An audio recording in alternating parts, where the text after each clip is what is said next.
ये बात है साल 1605 की। मुगल दरबार में अगला बादशाह बनने के लिए जंग होने वाली थी, लेकिन ये जंग दो शहजादों के बीच नहीं बल्कि दो हाथियों के बीच होने जा रही थी। और दिलचस्प बात ये थी कि इनमें से एक हाथी जहांगीर का था और एक उसके बेटे खुसरो मिर्जा का।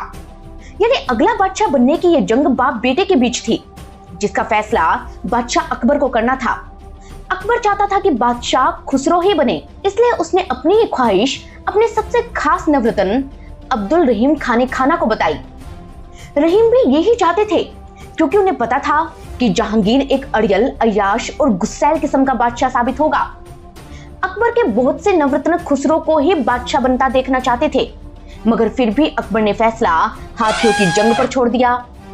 जंग शुरू हुई, हाथी लड़ने लगे, लेकिन किस्मत से जहांगीर का हाथी जीत गया। यहीं से जहांगीर का बादशाह बनना भी तय हो गया। हालांकि रहीम ऐसा बिल्कुल नहीं चाहते थे।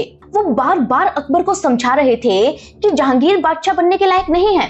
वहीं जहांगीर चुपचाप उन सभी लोगों पर नजरें रखे हुए था जो उसके बादशाह बनने के खिलाफ थे। वो अंदर ही अंदर अपना गुस्सा पीता जा रहा था ताकि वक्त आने पर बदला ले सके। वक्त भी आया। बदले की आग में उसने सबसे पहले अबुल फजल को जलाया और फिर बारी आई अब्दुल रहीम खाने खाना की। जी हाँ, ये वही रहीम थे जिनके दोहे आप और हम किताबों में पढ़ते हैं। कहते हैं कि अकबर की मौत के बाद जब जहांगीर अगला बादशाह बना तो खुसरो ने नाराज होकर आगरा छोड़ दिया। 1606 में वो लाहौर पहुंचा और उस वक्त लाहौर के सूबेदार थे रहीम। लाहौर मुगल एम्पायर का बहुत ही ताकतवर शहर था। वहां मुगलों की पावरफुल आर्मी यूनिट भी थी। रहीम ने ये फौज खुसरो को दे दी, क्योंकि वो दिल से ये चाहते थे कि बादशाह खुसरो बने। लेकिन बैटल ऑफ भैरोवाल में जब जहांगीर और खुसरो की आर्मी में भिड़ंत हुई तब खुसरो जीत नहीं पाया। जहांगीर ने इस बगावत को बहुत ही बुरी तरीके से कुचल दिया और अब उसके रडार में आ गए रहीम। उसने रहीम की सारी ताकत छीन ली, उसे दरबार के कामों से दूर कर दिया। वो उन्हें लगातार डेक्कन के दूर दराज के इलाकों में जंग लड़ने भेज देता था। लेकिन इसी बीच मुगल दरबार में फिर से बगावत हुई। तब कुछ दरबारियों ने सारा इल्जाम दूर बैठे रहीम के मत्थे मर दिया। इससे जहांगीर और भड़क गया और गुस्से में उसने रहीम के 2 बेटों का कत्ल करवा दिया। जब इतने में भी उसका गुस्सा ठंडा नहीं हुआ तो उसने रहीम के दोनों बेटों का शव दिल्ली के पुराने किले के पास बने काबुली दरवाजे पर टंगवा दिया। इसी दिन के बाद से इस दरवाजे ने इतनी दर्दनाक मौतें देखी कि इतिहास में इसे खूनी दरवाजा कहा जाने लगा। इधर जब रहीम को अपने बेटों की मौत की खबर मिली तो वो पूरी तरह से टूट गए। उन्हें इस बात का अंदेशा तो था कि जहांगीर उनसे इंतकाम लेगा, लेकिन उन्हें ये नहीं पता था कि वो उनके बेटों को मार डालेगा। मुगल तारीख की मशहूर किताबों मासिर उल उमरा और तजुके जहांगीरी में इस वाकये का जिक्र मिलता है, जिसके दर्द को रहीम ने अपने एक मशहूर दोहे में पिरोते हुए कहा है, रहीमन ओछे नरन सो बैर भली न प्रीत, कटे स्वान के चाटे दो भांति विपरीत। माने कमजर्फ या कहें कि नीच इंसान से ना दोस्ती अच्छी ना दुश्मनी। बिल्कुल वैसे ही जैसे पागल कुत्ते का काटना और चाटना दोनों ही जानलेवा होता है। कहते हैं कि इसके बाद से रहीम दुखी रहने लगे। इधर जहांगीर ने उनका रुतबा, दौलत, ताकत सब छीन लिया। तब 1627 में वो डेक्कन से दिल्ली वापस लौट आए और अब उनके पास ना तो पुरानी शान शौकत थी और ना ही सहारा देने वाले बेटे। गरीबी और तन्हाई के आलम में वो कई बीमारियों का शिकार हो गए। अपने आखिरी दिन उन्होंने भगवान श्री कृष्ण की भक्ति में बिताए और कुछ दिन बाद उन्होंने दिल्ली की सरजमी पर अपनी आखिरी सांस ली। इस तरह अकबर के अपने बेटे जहांगीर ने उसके एक नवरत्न अबुल फजल का कत्ल करवाया और दूसरे नवरत्न रहीम को जीते जी मार डाला। ये अकबर के वो 2 नवरत्न थे जिनका मुगल दरबार में अलग ही रुतबा था। एक वक्त वो भी था जब अकबर इनकी सलाह के बिना कोई काम नहीं करता था। इनके अलावा अकबर के अन्य नवरत्न जैसे राजा टोडरमल और फकीर अजीउद्दीन ने भी अपनी काबिलियत से मुगलों का परचम पूरे हिंदुस्तान में बुलंद किया था। लेकिन फिर सवाल ये आता है कि आखिर इन नवरत्नों की मौत हुई कैसे? कौन थे राजा टोडरमल? कैसे उन्होंने अकबर के लिए नामुमकिन जंगों को जीता? कैसे उन्होंने मुगल खजाने को और बढ़ाया और कैसे वो अकबर के नवरत्न बने? टोडरमल का होना अकबर के लिए इतना जरूरी क्यों था? और जब वो सब कुछ छोड़कर हरिद्वार चले गए तब अकबर ने उन्हें खत भेजकर वापस बुलाया।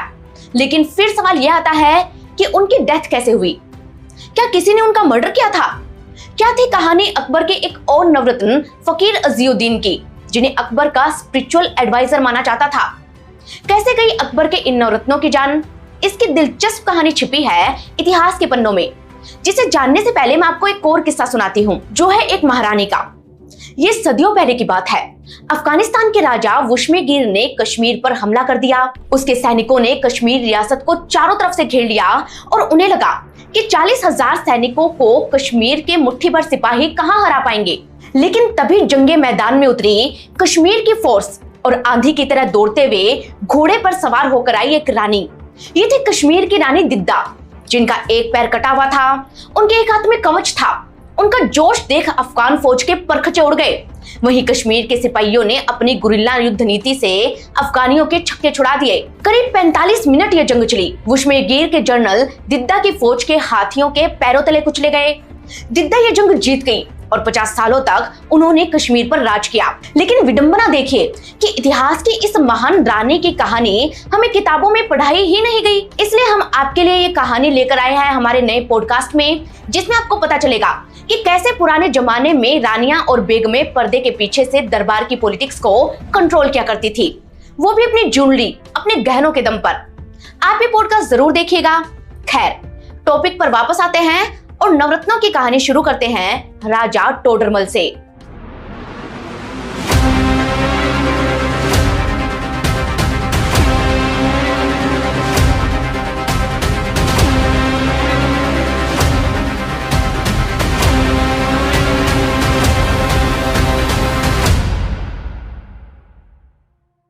देश की राजधानी दिल्ली, फास्ट पेस लाइफ, ऊंची इमारतें, मॉल्स और भीड़ भाड़ इसकी पहचान है। लुटियन स्टाइल से लेकर पुरानी दिल्ली तक यहाँ का हर कोना मॉडर्निटी और हेरिटेज का संगम है। दिल्ली का संसद भवन आज लोकतंत्र को रिप्रेजेंट करता है, लेकिन सदियों पहले इसी दिल्ली पर बादशाहों का राज था। यहाँ नींव रखी जा रही थी भारत की अर्थव्यवस्था की, और ये दौर था शेरशाह सूरी का, जिसे मुगल अपना सबसे बड़ा दुश्मन मानते थे। शेरशाह सिर्फ एक वॉरियर नहीं था, बल्कि राज चलाने में भी उसे महारत हासिल थी। आज हम जिस रुपए का इस्तेमाल करते हैं, उस करेंसी को शेरशाह ने ही जारी किया था। लेकिन ये बहुत कम लोग जानते हैं कि शेरशाह के इस कमाल के एडमिनिस्ट्रेशन के पीछे पूरा दिमाग एक हिंदू खत्री परिवार में पैदा हुए शख्स का था, जिसका नाम था राजा टोडरमल। जी हाँ, अकबर की इस नवरत्न की खोज मुगलों के सबसे बड़े दुश्मन शेरशाह सूरी ने की थी। कहते हैं कि शेरशाह को अपने राज्य की अकाउंटिंग यानी अर्थव्यवस्था संभालने के लिए एक ईमानदार शख्स की जरूरत थी, और उसकी तलाश खत्म हुई टोडरमल पर जाकर। टोडरमल की कहानी शुरू होती है उत्तर प्रदेश की सीतापुर से, जहां एक खत्री परिवार में उनका जन्म हुआ।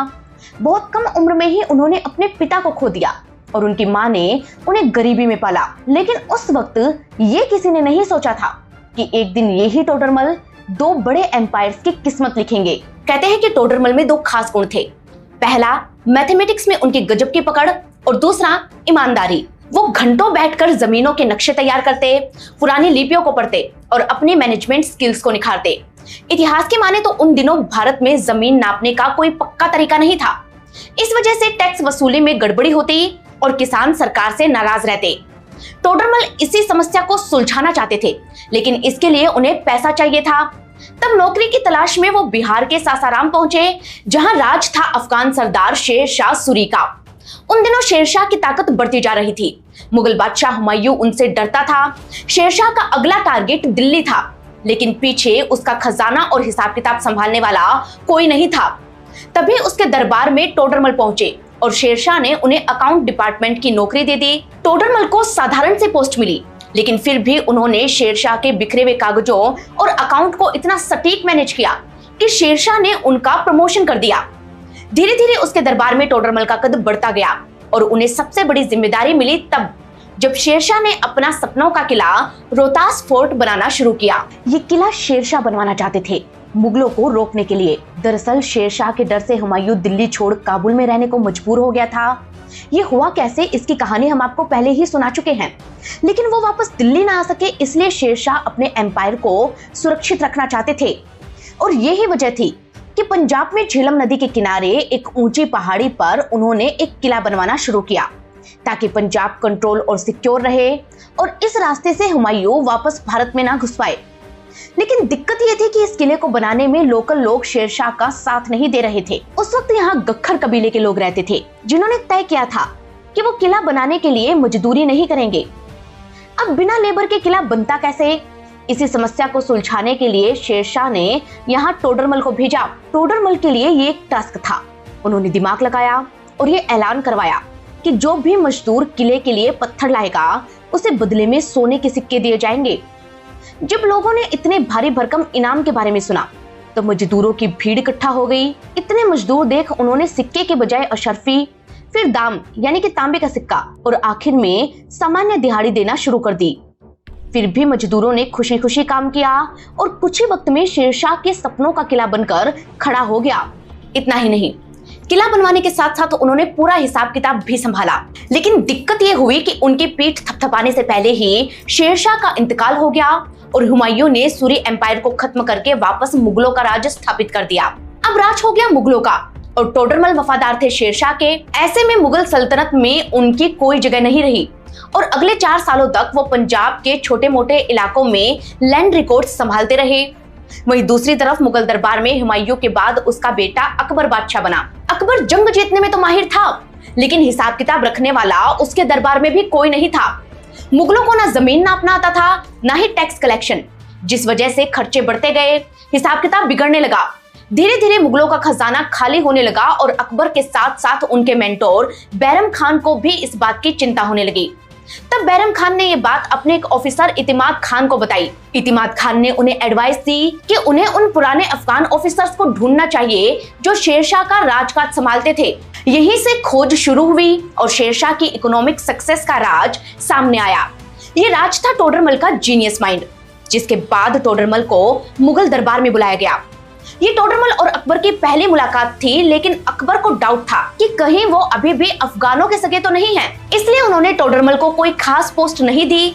फिर भी टोडरमल ने अकबर का दिल कैसे जीता, इसकी कहानी कमाल की है। हुआ यूं कि 1564 का वो साल था जब अब्दुल्ला खान उज़्बेक ने अकबर के खिलाफ बगावत कर दी।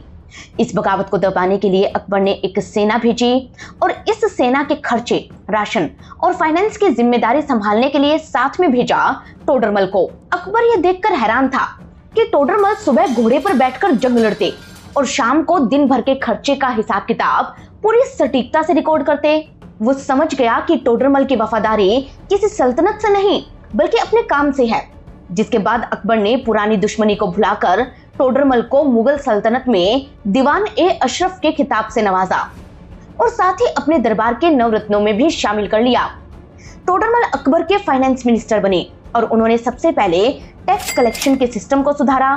कहते हैं कि उस वक्त जमीन मापने का तरीका काफी गलत था।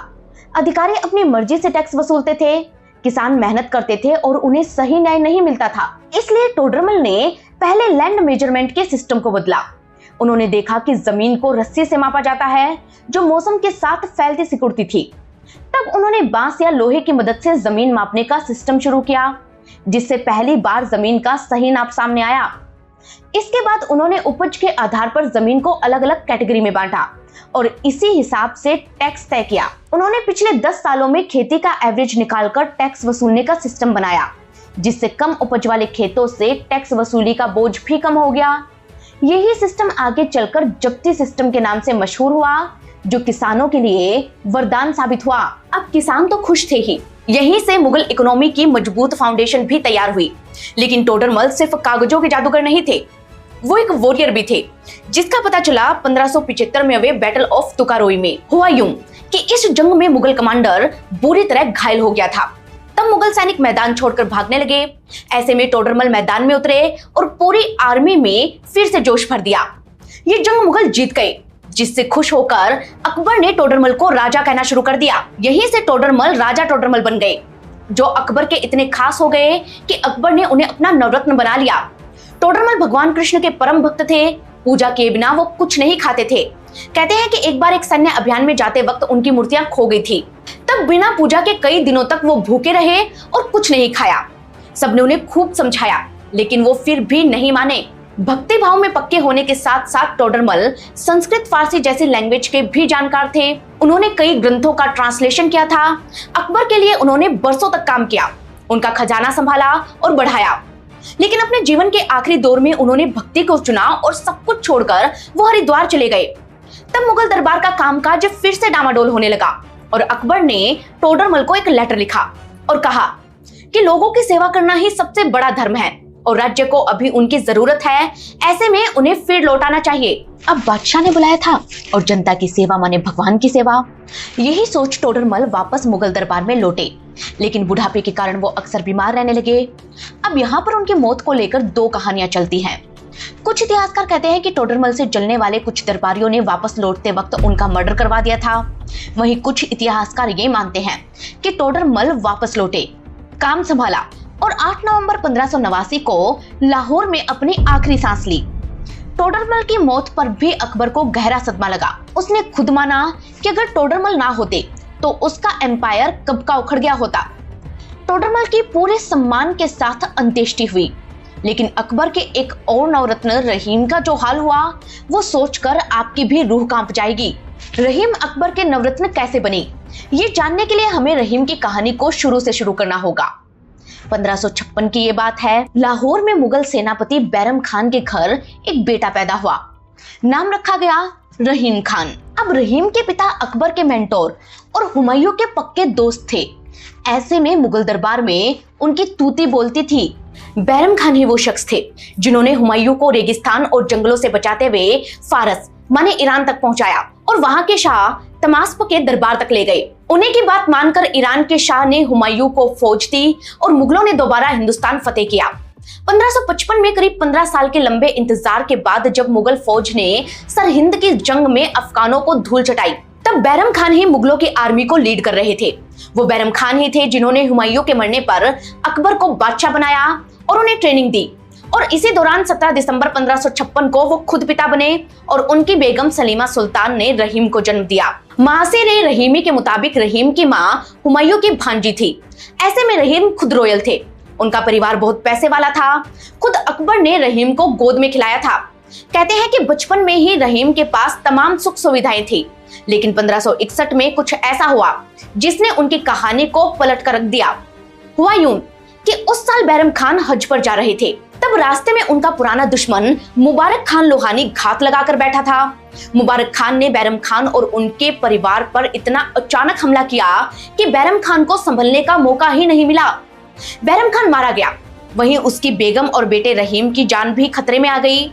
तब कुछ वफादार मुगल सैनिकों ने रहीम और उनकी मां को बचाया और बड़ी मुश्किल से पहले उन्हें अहमदाबाद और फिर दिल्ली ले गए। कहते हैं कि बैरम खान की मौत की खबर जब अकबर को मिली तो वो तुरंत उनके परिवार से मिलने पहुंचे।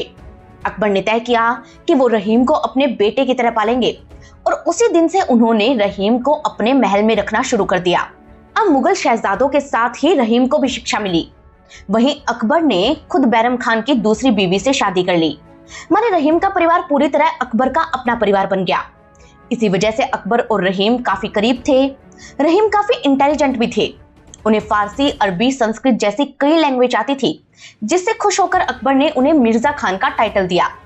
पॉलिटिक्स, संगीत और फाइनेंस में भी रहीम एक्सपर्ट थे, इसलिए उन्हें मीर अर्ज के पद पर बैठाया गया। मीर अर्ज उन फरियादों को सुनता था जिन्हें लोग मुगल दरबार में लेकर आते थे। कहते हैं कि रहीम काफी दयालु थे। वो हर किसी की परेशानी को दूर करने की कोशिश करते थे। इसी से खुश होकर अकबर ने उन्हें अपना नवरत्न बना लिया। रहीम को राइटर, स्कॉलर और कवि के तौर पर दुनिया जानती है, लेकिन बहुत कम लोगों को यह पता होगा कि वो एक बहुत ही शानदार वॉरियर भी थे, जो कलम के साथ साथ तलवार चलाने में भी माहिर थे। रहीम ने गुजरात, सिंध, बलूचिस्तान जैसे कठिन पहाड़ी और रेगिस्तानी इलाकों को मुगल एम्पायर का पार्ट बनाने के लिए बहुत सारे बैटल लड़े और जीते भी, जिससे खुश होकर अकबर ने उन्हें खाने खाना की उपाधि दी, जिसका मतलब था सरदारों का सरदार। रहीम इतने बहादुर थे कि अकबर ने उन्हें मेवाड़ के महाराणा प्रताप के खिलाफ उतारा, लेकिन तभी कुछ ऐसा हुआ जिसने रहीम को महाराणा प्रताप का मुरीद बना दिया और रहीम ने उनसे लड़ने से इनकार कर दिया। हुआ यूं कि एक बार रहीम मुगल सेना के साथ मेवाड़ के एक किले पर हमला करने निकले। तब पीछे से महाराणा प्रताप के बेटे महाराणा अमर सिंह ने मुगल कैंप पर धावा बोल दिया। वहां रहीम की बेगमें और बच्चे भी थे, जिन्हें कैद करके अमर सिंह महाराणा प्रताप के आगे ले गए। कहते हैं कि जब ये बात रहीम तक पहुंची तो वो घबरा गए, लेकिन उन्हें नहीं पता था कि महाराणा प्रताप उसूलों के कितने पक्के हैं। उन्होंने अपने ही बेटे अमर सिंह को फटकार लगाई, साथ ही पूरे सम्मान से उन महिलाओं को मुगल कैंप में वापस पहुंचाया। महाराणा प्रताप का ये व्यवहार देख रहीम दंग रह गए और उन्होंने दोबारा मेवाड़ पर हमला ना करने की कसम खाई। कहते हैं कि उसी दिन से रहीम महाराणा प्रताप के मुरीद हो गए और यही वजह थी कि अकबर को उनके खिलाफ अपने दूसरे सेनापति जगन्नाथ कछवाहा को उतारना पड़ा। इधर रहीम को इस घटना ने इतना बदल दिया कि वो जंगी मैदान छोड़ लाइब्रेरी में ज्यादा रहने लगे और अब उनका पूरा ध्यान किताबों में रहने लगा। रहीम ने ही बाबर की ऑटोबायोग्राफी बाबरनामा को ट्रांसलेट किया था। उन्होंने ज्योतिष समेत कई किताबें लिखी। भगवान कृष्ण के वो बहुत बड़े भक्त थे क्योंकि बचपन से ही उनकी माँ उन्हें श्री कृष्ण की कहानियां सुनाया करती थी। रहीम पर सूफिज्म का गहरा असर था। सूफिज्म और वैष्णव भक्ति दोनों ही ईश्वर से प्रेम करना सिखाते थे, इसलिए रहीम ने मुस्लिम होते हुए भी कृष्ण भक्ति नहीं छोड़ी। उल्टा एक बार वो अपने साथ अकबर को भी वृंदावन ले गए, जहां ये दोनों महान संत गोस्वामी विठलनाथ से मिले। कहते हैं कि उनसे मिलकर अकबर इतना खुश हुआ कि उसने विठलनाथ की तस्वीर अपने महल में लगवा ली और वृंदावन के तमाम मंदिरों की रक्षा करने के आदेश दिए। एक मुस्लिम राजा के दरबार में एक हिंदू संत की तस्वीर। इस घटना की मुगल दरबार में खूब चर्चा हुई, लेकिन अकबर पर रहीम का असर इतना था कि उसने किसी की नहीं सुनी। इधर वक्त के साथ साथ रहीम पॉलिटिक्स से ज्यादा भक्ति भाव में रमने लगे। उन्होंने ब्रिज और अवधी भाषा में दोहे लिखे ताकि लोग उन्हें समझ पाए। उनकी ख्याति इतनी थी कि एक बार खुद गोस्वामी तुलसीदास ने उन्हें पत्र लिखा। दरअसल रहीम के बारे में कहा जाता है कि वो जितने बड़े विद्वान थे उतने ही बड़े दानवीर भी थे, लेकिन जब भी वो किसी को दान देते थे तो आंखें बंद कर लेते थे। इस अजीब सी आदत के बारे में तुलसीदास जी ने रहीम को एक दोहा लिखकर पूछा। ऐसी देनी देन ज्यों कित सीखे हो सैन, ज्यों ज्यों कर ऊंचो करो त्यों त्यों नीचे नैन। माने दान देने का ये अनोखा तरीका आपने कहां से सीखा? जैसे जैसे आपके हाथ ऊपर उठते हैं आपकी आंखें क्यों नीचे झुक जाती हैं? जिसके जवाब में रहीम ने लिखा, देनहार कोई और है भेजत जो दिन रैन, लोग भरम हम पर करें तासो नीचे नैन। माने देने वाला तो भगवान है जो सबको दिन रात दे रहा है। इंसान तो सिर्फ एक जरिया है और लोग सोचते हैं कि दान हम कर रहे हैं। कहते हैं कि यही बात उन्हें असहज करती थी, इसलिए रहीम आंखें झुका लेते थे ताकि मन में कभी अहंकार ना आए। अब यहाँ सवाल यह आता है कि रहीम दानवीर, स्कॉलर और विद्वान थे, सबके चहीते थे और नवरत्न तो थे ही, फिर उनका अंत इतना दर्दनाक क्यों हुआ? तो दोस्तों रहीम के पीछे पड़ा था अकबर का सबसे बड़ा सिरदर्द, उसका अपना बेटा जहांगीर। जहांगीर बिगड़ैल था, लेकिन वो बादशाह बनने की जिद ठाने खड़ा था। अकबर के कई नवरत्न उसे नापसंद करते थे, लेकिन जहांगीर कहाँ किसी की सुनने वाला था। बादशाह बनने के लिए उसने अबुल फजल पर बर्छे चलवा दिए। रहीम से बदला लेने के लिए उनके बेटों को मरवा दिया। कहते हैं कि बेटों की मौत से रहीम टूट गए। डेक्कन छोड़ वो वापस दिल्ली आ गए।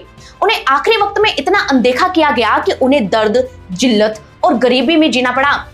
1627 में उन्होंने दुनिया को अलविदा कह दिया और इस तरह अकबर का एक और नवरत्न उसी के बेटों की बेरहमी का शिकार हो गया।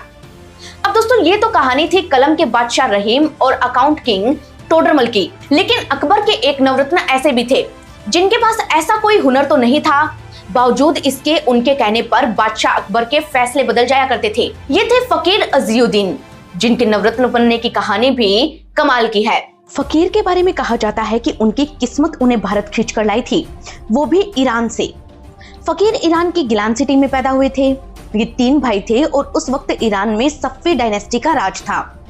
फकीर का परिवार अमीर था। उनके पिता मौलाना अब्दुल रज्जाक मुस्लिम स्कॉलर थे। इसी वजह से फकीर का झुकाव धर्म की तरफ ज्यादा था और वो अकेले रहकर किताबें पढ़ना काफी पसंद करते थे।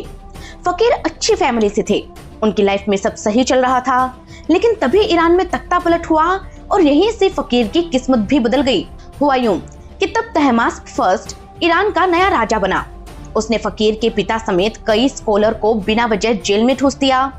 तब फकीर और उनके भाइयों को समझ आया कि अब ईरान में रहना खतरे से खाली नहीं है। ऐसा में फकीर और उनके भाइयों ने देश छोड़ दिया और वो रेगिस्तान में पूरब की तरफ बढ़ने लगे। उन्हें पता नहीं था कि जाना कहाँ है, लेकिन तभी कुछ ऐसा हुआ कि जिसने फकीर की जिंदगी बदल कर रख दी। हुआ यूं कि फकीर का परिवार कई दिनों से भूखा प्यासा चल रहा था। रेगिस्तान की गर्मी ने जब उन्हें बेहाल कर दिया, तब रास्ते में उन्हें एक बूढ़ा आदमी मिला। उस बूढ़े शख्स के पास ज्यादा खाने पीने को नहीं था, लेकिन फिर भी उसने अपना सारा भोजन फकीर के परिवार को दे दिया। तब फकीर ने उनसे पूछा, अब आप क्या खाएंगे? तो बूढ़े ने मुस्कुराकर कहा, जो भगवान आज दे रहा है वो कल भी ही देगा। ये बात फकीर के दिल में बैठ गई। उन्हें समझ आ गया कि जो देता है ईश्वर देता है। अब यहाँ से उनका भगवान पर भरोसा और पक्का हो गया और वो चल पड़े भक्ति भाव की तरफ। किस्मत ने उन्हें हिंदुस्तान पहुंचाया। यहाँ आकर उन्होंने हिंदी सीखी, फारसी के तो वो स्कॉलर थे ही, यूनानी चिकित्सा का ज्ञान भी उन्होंने ले लिया। वो लोगों का इलाज करते और उन्हें प्रेम के उपदेश देते, जिस वजह से उनकी ख्याति दूर दूर तक फैलने लगी। उनके चर्चे अकबर तक भी पहुंचे और तब अकबर ने उन्हें अपने दरबार में बुलाया। कहते हैं कि फकीर की बातों ने अकबर को उनका मुरीद बना दिया। अब वो दोनों साथ ही नमाज पढ़ते। एक बार फकीर और अकबर साथ में नमाज पढ़ रहे थे। तब फकीर ने देखा कि अकबर नमाज के बाद खुदा से धन और शक्ति मांग रहा था। तब फकीर बिना कुछ बोले ही उठे और वहां से जाने लगे। ऐसे में अकबर ने उन्हें रोका और कुछ मांगने के लिए कहा। अकबर को लगा कि वो बादशाह है तो फकीर कुछ बड़ा मांगेंगे, लेकिन फकीर ने अकबर से कहा कि जो खुद मांग रहा है उससे मैं क्या मांगू, इससे बेहतर है कि मैं सीधे अल्लाह से ही मांग लूं।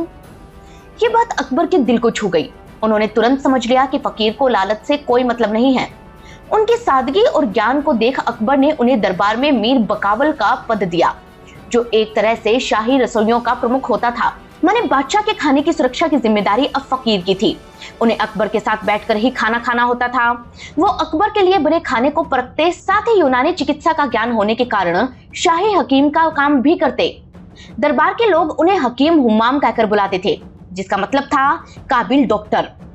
लेकिन फकीर सिर्फ काबिल डॉक्टर नहीं थे, बल्कि वो शख्स थे जिन्होंने अकबर को सुलह-ए-कुल यानी सभी धर्मों के साथ शांति से रहने की नीति को समझने में मदद की और दीन-ए-इलाही जैसे विचारों को भी समझाया। कहते हैं कि फकीर की समझदारी का अकबर ने खूब इस्तेमाल किया। उसने 1588 में फकीर को ही बुखारा किंग अब्दुल्ला खान उज्बेक के दरबार में अपना राजदूत बनाकर भेजा, जहां जाकर फकीर ने इतनी गहरी छाप छोड़ी कि मुगल और उज्बेक अच्छे दोस्त बन गए। फकीर ने कई डिप्लोमेटिक इश्यू को अकबर के लिए सॉल्व किया, लेकिन आखिरी वक्त में वो भी रहीम की तरह भक्ति में डूब गए। 1586 में जब अकबर ने बिरबल को खोया, तब फकीर ने उन्हें जीवन की सच्चाई समझाई और डिप्रेशन से बाहर निकालने में उनकी मदद की। उन्होंने जहांगीर को भी सुधारने की काफी कोशिश की, लेकिन जब उनका आखिरी वक्त आया तब खुद उन्हें टीबी हो गया। अब टीबी का उस वक्त में कोई इलाज नहीं था। ऐसे में 30 अक्टूबर 1595 को वो दुनिया छोड़ गए। फकीर के जाने पर खुद अकबर ने लिखा, आज मैंने सिर्फ एक नवरत्न नहीं खोया, मैंने अपनी शांति भी खो दी है। दोस्तों, अकबर के नवरत्न वो थे जिनकी वजह से अकबर ने हिंदुस्तान पर राज किया। इनमें से 3 नवरत्न बीरबल, मुल्ला दो प्याजा और अबुल फजल की कहानी हम आपको सुना चुके हैं। वहीं अकबर के सबसे शक्तिशाली नवरत्न राजा मानसिंह, सबसे सुरीले नवरत्न तानसेन और उसके दरबार में राजकवि फैजी की कहानी भी हम आपके लिए लेकर आएंगे, अगर आप चाहेंगे तो। लेकिन इसके लिए आपको हमें कमेंट करके बताना होगा। साथ ही ये बताना ना भूले कि आप हमें कहां से देख रहे हैं और ये कहानी आपको कैसे लगी। दोस्तों, हम मिलेंगे आपको किसी नई कहानी, किसी नए पॉडकास्ट के साथ। तब तक के लिए धन्यवाद।